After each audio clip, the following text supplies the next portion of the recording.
नमस्कार। Stocks discuss करने से पहले थोड़ा मार्केट्स के ऊपर अपडेट ले लेते हैं। मार्केट्स के लिए काफ़ी बुरा दिन था आज भी एफआईआई की सेलिंग जो है वो रुकने को नाम नहीं ले रही थी। तो पिछले हफ्ते करीबन 13,000 करोड़ की एफआईआई सेलिंग हुई और फ्राइडे को करीबन 7,000 करोड़ की एफआईआई सेलिंग हुई। तो फ्राइडे को एक बहुत बड़ा विकेट गिरा था बजाज फाइनेंस का, जिसकी वजह से करीबन 7% जो स्टॉक है बजाज फाइनेंस का वो एक तरह से नीचे था। और करीबन 7,000 करोड़ की एफआईआई की सेलिंग हुई थी फ्राइडे को। और आज जो सबसे बड़ा विकेट गिरा वो है कोटक महिंद्रा बैंक का। तो -40% एक तरह से ईपीएस ग्रोथ या फिर प्रॉफिट ग्रोथ का रिजल्ट दिया है। तो out of the four banks I would say the worst performing bank has been Kotak Mahindra. Obviously the top performing bank has been ICICI, 15% का एक तरह से प्रॉफिट ग्रोथ दिया है, फॉलोड बाय एचडीएफसी करीबन 11 to 12% का दिया। उसके बाद एक्सिस था which was -4, and today Kotak Mahindra ने करीबन क्या -40% का एक तरह से पैट ग्रोथ या डी ग्रोथ का नंबर दिखाया। तो प्राइवेट बैंक्स की जो लार्जर प्राइवेट बैंक्स की स्टोरी काफी क्लियर कट हो गई। तो हमें 2 क्वार्टर्स रुकना पड़ेगा कि नेट इंटरेस्ट मार्जिन्स जो है वो इंप्रूव करेंगे। अगले 2 क्वार्टर के नेट इंटरेस्ट मार्जिन्स तो इंप्रूव नहीं करेंगे। एसेट क्वालिटी जो है कोटक महिंद्रा बैंक ने वो बताई कि इतनी सही नहीं है। फॉर एग्जांपल जो भी माइक्रो फाइनेंस लोन्स है उनके, और जो भी कमर्शियल व्हीकल्स को रिटेल लोन्स किए गए, उनमें उनको काफ़ी प्रेशर दिखा है। तो एसेट क्वालिटी प्रोविजंस बढ़ा है, नेट नेट एनपीए या एनपीएस बढ़ा है, नेट एनपीएस बढ़ा है, ग्रॉस एनपीएस बढ़ा है। तो एसेट क्वालिटी पे एक बार क्वेश्चन आने लग जाए तो फिर थोड़ा दिक्कत हो जाता है। भले H2 का गाइडेंस या फिर ईयरली गाइडेंस के साथ छेड़खानी नहीं की है वो ज्यादातर लोगों ने, चाहे फिर वो बजाज फाइनेंस बोल दीजिए या फिर कोटक महिंद्रा ने बोल दीजिए, H2 का गाइडेंस या FY26 का गाइडेंस के साथ किसी ने भी छेड़खानी नहीं की है। बट इस क्वार्टर के रिजल्ट्स काफी काफी खराब थे, right. So out of the four banks I would से आईसीआईसीआई एक तरह से लीडर है। जो लास्ट बेंच पे बैठने वाला बैंक है वो है Kotak Mahindra bank for this quarter. I think that would be the case for the next couple of quarters as well. Public sector banks के भी रिजल्ट्स आए। बैंक ऑफ बड़ौदा ने फिर से खराब रिजल्ट्स दिए, और आईडीएफसी बैंक्स, भले वो पब्लिक सेक्टर बैंक नहीं है बट आईडीएफसी बैंक्स के मैं रिजल्ट्स पढ़ रहा था, प्रोविजंस पे प्रोविजंस एक तरह से बढ़ाते ही जा रहे हैं। जैसे वो तारीख पे तारीख का फंडा होता है, इनके प्रोविजंस बढ़ते ही जाते हैं क्वार्टर दर क्वार्टर। तो आजकल मुझे तो लगता है कि एचडीएफसी बैंक को मुझे पढ़ना भी नहीं चाहिए। पब्लिक सेक्टर बैंक्स में एक बैंक ने काफी अच्छे नहीं पर डिसेंट रिजल्ट्स दिए, वो है कैनरा बैंक ने। ईपीएस ग्रोथ करीबन 21% का हुआ है। जो भी ईपीएस ग्रोथ आया है या फिर जो भी ग्रोथ आया बैंक में, it has not come from lending, right. तो बैंक्स जो होते हैं इट्स अ प्लेटफॉर्म बिजनेस, तो lending is one of the things that they do.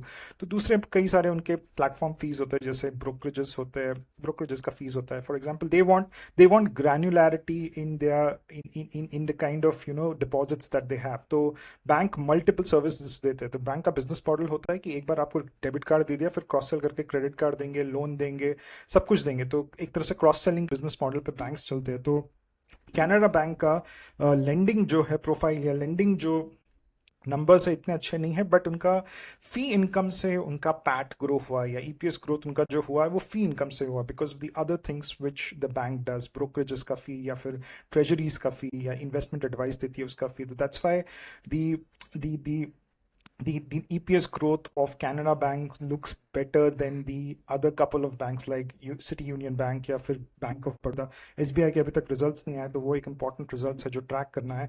But private sector banks और पब्लिक सेक्टर बैंक्स की ये कहानी थी। और जो FII सेलिंग जो है, मुझे लगता है कि over a period of time ये बढ़ेगी, and this is coming in a backdrop where in the global cues are very very strong. तो यूएस में बहुत अच्छी अच्छी चीजें हो रही है। S&P 500 छप्पर फाड़ के ऊपर जा रहा है, एक दिन के बाद दूसरे दिन एकदम छप्पर फाड़ के स्टॉक प्राइस ऊपर जा रहा है, मतलब इंडाइस का जो प्राइस है ऊपर जा रहा है। And there are two reasons why it is happening. एक तो Q2 के कॉर्पोरेट अर्निंग्स जो है यूएस में बहुत जबरदस्त आ रहे हैं। गूगल ने भी करीबन 4.3% का प्रॉफिट दिखाया है। बहुत सारे जो छोटे टेक कंपनीज है, मिड कैप टेक कंपनीज है, एक तरह से वहां पे काफी अच्छे अर्निंग्स दे रहे हैं। तो इट्स तो इस हफ्ते में जीडीपी ग्रोथ Q2 का उसके नंबर्स आने वाले हैं यूएस में, एंड वी आर एक्सपेक्टिंग और दे आर एक्सपेक्टिंग 2.5% का जीडीपी ग्रोथ है, which is a good GDP growth. तो यूएस इकोनॉमी एकदम सॉलिड फुटिंग पे है। जो भी रिसेशन फिसेशन की बातें हो रही थी वो एक तरह से पूरा बैकड्रॉप पे चली गई है। यूएस इकोनॉमी को सिर्फ एक रिस्क है, वो है इन्फ्लेशन रिस्क। तो फेडरल रिजर्व की मीटिंग भी होगी इस वीक में, तो वहां पे इंटरेस्ट रेट्स तो कट नहीं होंगे। मान के चल रहे हैं कि इस साल में 2 इंटरेस्ट रेट्स कट होंगे।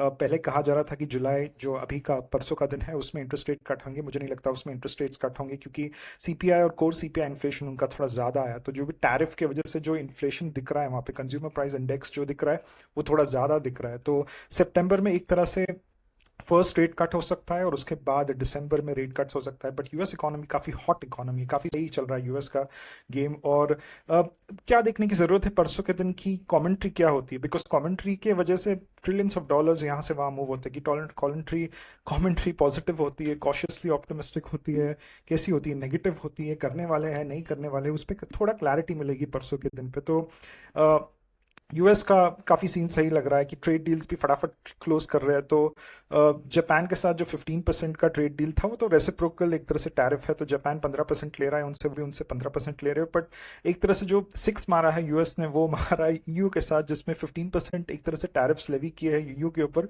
बट ईयू ने कोई टैरिफ्स नहीं लेवी किए यूएस के ऊपर। तो यूएस के जो गुड्स है without any cess, without any duties, without any tariffs will get into EU, but EU के जो कार्स है या फिर जो भी एक्सपोर्ट करती है यूएस को, that will kind of levy a 15% tariff. तो कहीं ना कहीं यूएस की इकोनॉमी बहुत स्ट्रांग चल रही है। लोग कितना भी गाली दे डोनाल्ड ट्रंप को, but the economy is doing really great and he is kind of अभी ट्रेड डील से वो एक्सपेक्ट कर रहे थे वो उनको एक तरह से मिल रहा है। तो फाइनेंस फ्रंट पे, इकोनॉमिक्स फ्रंट पे Donald Trump is doing great, but geopolitics front पे शायद इतना सही नहीं है। किसी और दिन डिस्कस करेंगे कि रशिया में क्या हो रहा है और किस तरह he is losing out on Russia as well as other kind of couple of places wherein there are wars which the US has kind of involved itself, right? तो इंडिया पे आते हैं, राइट? तो पहला विकेट जो गया, मैं जैसे मैंने कहा कि बजाज फाइनेंस का था फ्राइडे को, कोटक का था आज, मुझे नहीं पता कल कौन सा विकेट जाएगा, बट एफआईआई की सेलिंग जो है काफ़ी ज़्यादा दिख रही है। डॉलर क्या, रुपी के ऊपर काफ़ी ज़्यादा प्रेशर भी आ रहा है। It's because of the fact that money is leaving our shores, so rupee के ऊपर एक तरह से प्रेशर आएगा। एक रिजल्ट जो बहुत सही आया वो है पूना वाला फिनकॉप। पूना वाला फिनकॉप एक फेमस एनबीएफसी है, काफ़ी अच्छा ग्रोथ गाइडेंस दिया है उन्होंने, करीबन 54% का ग्रोथ गाइडेंस दिया है FY26 का। सेल्स ग्रोथ इस बार का, इस क्वार्टर का करीबन 33% है, बट प्रॉफिट ग्रोथ नेगेटिव है। कुछ एक्सपेंसेस का मामला है, कुछ अकाउंटिंग स्टैंडर्ड को एडहेयर करना है जिसकी वजह से एक्सपेंसेस कम दिख रहे हैं। बट सबसे इंपॉर्टेंट चीज़, प्रमोटर 1500 करोड़ कंपनी में लगा रहे, which is the biggest sign of confidence. Promoters अपना पैसा एक तरह से कंपनी में लगा के ग्रोथ करना चाहते हैं, जिसकी वजह से 6% स्टॉक जो है ऊपर जा रहा है, राइट? ऑलरेडी स्टॉक ऊपर जा चुका है पिछले 2-3 महीनों में, but 6% is what the stock has gone up today. So you seeing a lot of promoter buying in Pune wala FinCorp, plus you're seeing a lot of retail buying as well. So out of the three big NBFCs, Bajaj finance ने तो टाइटाइफिस कर दिया, श्रीराम ने भी अच्छा ही result दिया, but Shriram का भी स्टॉक आई थिंक 2-3% से गिरा है। But Poonawalla Fincorp has given extraordinary results and the kind of guidance, the kind of direction that the management has given with the 1500 crore investment, that is something which we need to look at. तो loan book growth या credit book growth का तो एक तरह से काफ़ी clear cut दिखेगा। I think 1 year down the line we can think about asset quality, क्या हुआ है क्या नहीं हुआ है, राइट? तो what we'll do right now is we'll start with the stock analysis. Before we start with the stock analysis, please subscribe to the channel if you haven't. मैं first half में जो भी न्यूज़ फ्लो है, Indian business related news flow, global news flow, वो सारा cover करूंगा। कुछ US stocks भी डिस्कस करने की कोशिश करूंगा, कमोडिटीज, फॉर एग्जाम्पल करेंसीज जो रेलिवेंट है। मतलब we can not restrict our self just to the Indian equities market. मतलब अगर से मान के चलते कि अगले एक साल कुछ होता नहीं है, यहाँ पे कुछ ऊपर नहीं जाएगा इंडियन इक्विटीज, तो क्या करेंगे हम? तो कहीं ना कहीं थोड़ा पोर्टफोलियो डाइवर्सिफिकेशन रहना चाहिए, बहुत ज़रूरी है। दैट्स व्हाई थोड़ा दूसरे एसेट क्लास के ऊपर भी मैं बात करूंगा, बिटकॉइन के ऊपर बात करूंगा। बिटकॉइन के साथ जो इथेरियम ऊपर जा रहा है, इथेरियम के साथ जो पूरा ऑल्ट कॉइन का मार्केट ऊपर जा रहा है, उसके ऊपर थोड़ा इन्फॉर्मेशन दूंगा। मुझे पता है कि बहुत सारे लोगों को थोड़ा मन में दुविधा है कि कौन से एप्लीकेशंस यूज़ करने हैं, मैं उसमें तो मदद नहीं कर सकता हूँ, बट डेफिनेटली मैं एसेट क्लासेस के ऊपर थोड़ा गाइडेंस, थोड़ा एक डायरेक्शन दे सकता हूँ। The fact that I kind of track these things for the last couple of years. तो राइट, फर्स्ट द स्टॉक हम इन्वेस्ट नहीं करेंगे, जो डिस्कस करेंगे वो है सांगवी मूवर्स। और सांगवी मूवर्स को रिव्यू करने के लिए मुझे पूजन शाह ने कहा है, एंड पूजन, इस कंपनी को मैंने रिव्यू किया। इस कंपनी को रिव्यू करते करते मुझे कुछ चीज़ें समझ में आई इस कंपनी के बारे में और इस लार्जर सेक्टर के बारे में, तो वो मैं शेयर करूंगा। इसको मैं बेंचमार्क करूंगा एक और कंपनी के साथ। ये कंपनी जो है ये काफ़ी फेमस तो नहीं कहूँगा, दोनों स्मॉल कैप कंपनीज है। मुझे नहीं लगता कि सांगवी मूवर्स भी फेमस कंपनी है, ना ये दूसरी कंपनी जो फेमस कंपनी है इम्को एलिकॉन एंड सांगवी मूवर्स। दोनों मार्केट कैपिटलाइजेशन जो है 2274 करोड़ का सांगवी मूवर्स का है, इम्को का 1346 करोड़ का है। तो पहले थोड़ा बिजनेस देख लेते हैं। पूजन को आइडिया है कि ये बिजनेस क्या है, बट बाकियों को तो को नहीं है आइडिया इस बिजनेस के बारे में, मुझे भी नहीं था ये बिजनेस कंपनी करती क्या है। तो this is the largest crane rental operator in Asia with a fleet of 370 cranes. तो एक क्रेन्स रेंटल का इनका प्राइमरी बिजनेस है, बट इस बिजनेस में इनको काफ़ी सारे हेडविंड्स दिखे, क्योंकि गवर्नमेंट केपेक्स जो बहुत तेजी से हो रहा था पिछले 4-5 साल, वो थोड़ा कम पड़ गया है। इलेक्शन के बाद इतना कुछ केपेक्स नहीं हुआ है इतना जितना हुआ था पिछले सालों में। मॉनसून्स भी काफ़ी प्रोलॉन्ग थे पिछले साल, और इस साल मॉनसून्स जल्दी शुरू हो गए। तो इस बिजनेस में उनको कुछ हेडविंड्स मिल रहे हैं, रेंटल बिजनेस में उनको कुछ हेडविंड्स मिल रहे हैं। तो कंपनी एक दूसरा बिजनेस जिसमें वो ऑलरेडी है बहुत वक्त से, वो है विंड प्रोजेक्ट्स को ईपीसी करना। I mean EPC wind projects, जो टर्बाइंस होते हैं जो खड़े करते हैं लंबे लंबे टर्बाइंस, उनका ईपीसी का काम करती है, and 50% of the sales come from that business. But the problem with this business is the wind business is a low margin business. It's a high volume business, but it's a low margin business. और जो actual पैसा कमाया है company पिछले 4-5 सालों में, वो basically ये रेंटल बिजनेस पे पैसा कमाया, राइट। तो कंपनी का जो रेंटल बिजनेस है उसका क्लाइंट बेस और इंडस्ट्री बेस काफी डाइवर्सिफाइड है, राइट। केपेक्स 245 करोड़ का कंपनी कर रही है, और क्रेन्स खरीदने के लिए करीबन 600 करोड़ की ऑर्डर बुक है, which is 0.7 of FY25 sales. थोड़ा ऑर्डर बुक थोड़ी कमजोर दिख रही है। गाइडेंस 25 to 30% सेल्स का दिया है, राइट। तो इस कंपनी का पूरा जो टेलविंड है वो रिन्यूएबल इन्वेस्टमेंट के ऊपर है, और सऊदी में एक्सपैंड कर रही है कंपनी। तो नया एक ज्योग्राफी ढूंढा है इस कंपनी ने जहां पे वो एक्सपैंड करी। तो मैं नंबर्स देता हूँ, मैं नंबर्स मुझे पूरे नहीं मिले, मैं गाइडेंस दिखा दूंगा, मैंने जो मैथ्स किया वो भी दिखा दूंगा, कहाँ पे मैं गलत हो सकता हूँ वो भी मैं बता दूंगा।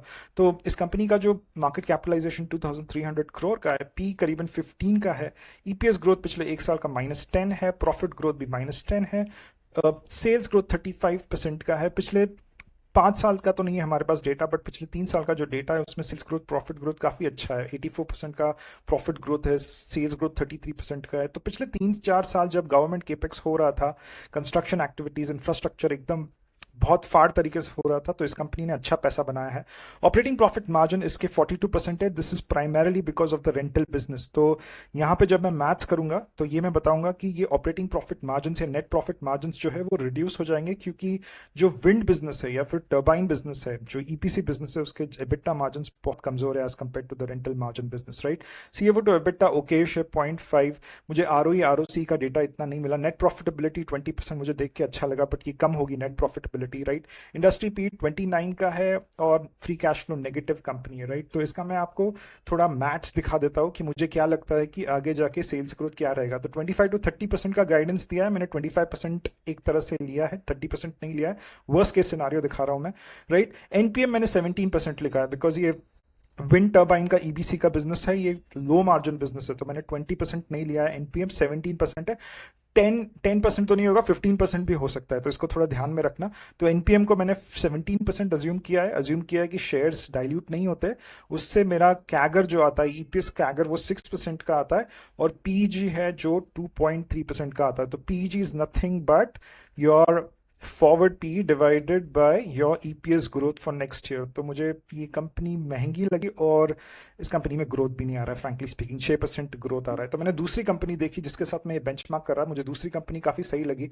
ये है इम्को एलिकॉन। इसका थोड़ा मैं बता देता हूँ कि ये कंपनी करती क्या है, राइट। तो इम्को एलिकॉन बेसिकली जो कोल इंडिया है, या फिर माइनिंग जो होता है कोल का, जो अंडरग्राउंड माइनिंग होता है, कोल माइनिंग मशीनरी मैन्युफैक्चर करती है, और 60% revenue come from Coal India. तो आप कह रहे हो कि, तो मैं कह रहा हूँ यहाँ पे कि 60% कोल इंडिया से रेवेन्यू आ रहा है, तो मैं इतना client concentration risk heavy company की क्यों बात कर रहा हूँ?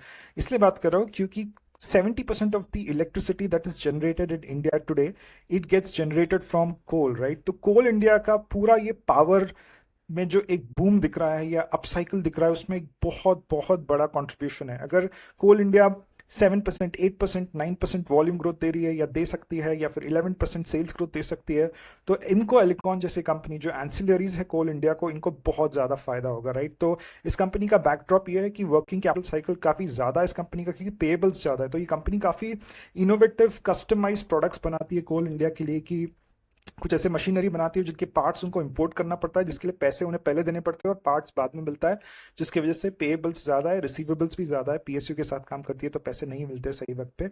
तो ये प्रोडक्ट्स बनाती है कोल माइनिंग के लिए, जो कि कस्टमाइज प्रोडक्ट्स होते हैं, and it's a proxy for electrification the power mega trend, right.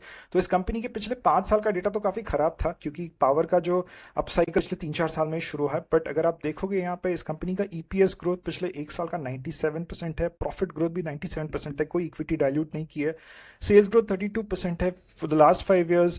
आप नंबर्स देख सकते हो, profit growth is 22%, sales growth is like 50%। 5 years का डेटा मैंने भले लिखा है, but 3 years is what we are measuring over. ये 5 साल का डेटा मुझे मिला नहीं और काफ़ी खराब था एक्चुअली 5 साल का डेटा, राइट। तो operating profit margin is 18%, operating profit margin for the last 5 years is 13%, right. तो इस कंपनी का आरओई थोड़ा कमजोर, आरओसी कमजोर है, सस्टेनेबिलिटी पॉइंट ऑफ व्यू से थोड़ी कमजोर है। भले डेट नहीं है बैलेंस शीट पे, but from a sustainable point of view थोड़ा कमजोर दिखी है।